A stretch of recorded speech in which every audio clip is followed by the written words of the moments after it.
ఇగో పప్పు సాంబార్ పెడదామనండి. ఇగోండి కూరగాయలన్నీ కలిపి ఉడకబెట్టేసానండి పొయ్యి మీద.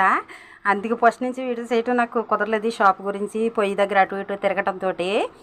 మరి ఇగోండి ములక్కాడ, వంకాయ, టమాటా, బెండకాయ, ఇంకా వంకాయ, ఇంకా పచ్చిమిరకాయలు, కరివేపాకు ఇవన్నీ కలిపి నేను పొయ్యి మీద ఉడకబెట్టానండి, పుల్లల పొయ్యి మీద. మరి పప్పు అయితే ఉడకబెట్టేసాను ఫస్ట్ అండి. ఇది అండి పప్పు, ఫస్ట్ పప్పు ఉడకబెట్టేసాను. అది మళ్ళీ మిక్సీలో పెట్టుకుంటే ఇలాగా గ్రేవీ కింద బాగుంటుంది అనమాట అండి. ఇలాగా పప్పు సరికి ఇంకా అసలు పప్పు పలుకులు అంటూ ఉండవు. ఇవి అయితే ముక్కలు అయితే ముందు ఉడకబెట్టేసాను కదండి, ఈ పప్పు వేసేస్తాను. అలాగే ఇదిగో చింతపండు కూడా నానబెట్టుకున్నానండి. ఇవన్నీ వేసేసి ఉప్పు, కారం, ధనియాల పొడి, అల్లం చెదగొట్టేసి కొంచెం వేసేసండి. తర్వాత మరిగేటప్పుడు సాంబార్ పొడి వేసి తాలింపు చేస్తానండి. మరి అప్పుడు సాంబార్ ఏ రకంగా వచ్చింది అన్నది మీకు పెడతానండి. సాంబార్ అంటే సాంబార్ కాదులండి, పప్పులుసు అంటామండి మేము. కాయగూరలన్నీ వేసుకుని పప్పు వేసుకుని పెద్దగా సాంబార్ పొడి అని సాంబార్ లాగా ఉంటుంది, కానీ సాంబార్ కాదు, మేము పప్పులుసు అంటామండి మేమైతేని. ఎక్కువగా సాంబార్ అన్నది తక్కువే, పప్పులుసు అన్నది ఎక్కువ పెట్టుకుంటాం అనమాట అండి. ఇదండి అయ్యాక తాలింపు పెట్టాక చూపిస్తానండి మీకు.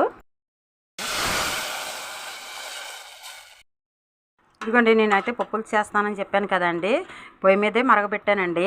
పొయ్యి అయితే ఫోటో తీయలేదు నేను. మరి ఇందులో సకానికే ఉందండి, ఎందుకంటే చిన్న చిన్న దాకలో పెడితే ఇంకా పొంగిపోతుందేనండి. ఇంకా ఇందులో సకానికే ఉందండి పప్పుసారు అయితే మాత్రం పప్పులుసు.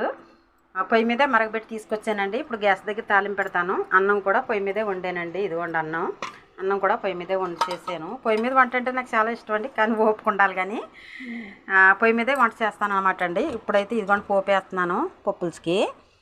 మరి పప్పులుసులోకి ఇంకా మరి ఎండు చేప ఉంటే ఇంకా సూపర్ అండి. మా చిన్నప్పుడు అయితే పప్పుచారులోకి ఉప్పు చేప కంపల్సరిగా నిప్పుల మీద కాల్చుకుని పప్పుచారు, ఆ ఉప్పు చేప తినేవాళ్ళం అండి. మరి ఇంకా దాని టేస్ట్ అంటే ఇంకా తలుచుకుంటేనే నోరు ఊరిపోతుందండి.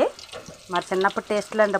ఇప్పుడు అంత ఎండు చేపలు తట్టాలు అటువంటివి తక్కువే అండి, ఉన్నాయి కానీ అండి తక్కువ. అలా తినేవాళ్ళు తక్కువే. ఇప్పుడు మా చిన్నప్పుడు అయితే ఇదిగో పప్పుచారు, ఉప్పు చేప అనేసి ఇంకా అలాగా పప్పులుసు పెట్టుకునండి ఉప్పు చేప కాల్చేసుకునే వాళ్ళం. కాల్చుకుంటే ఇంక మరి ఇంకా దాని టేస్ట్ అనుకోండి. ఇంకా టేస్ట్లు తలుచుకుంటే నోరు ఊరిపోతుంది. ఇదిగోండి పప్పుసారి అయితే తాలింపు వేస్తున్నాను. నేను పప్పుసారి అయితే తాలింపు వేస్తున్నాను.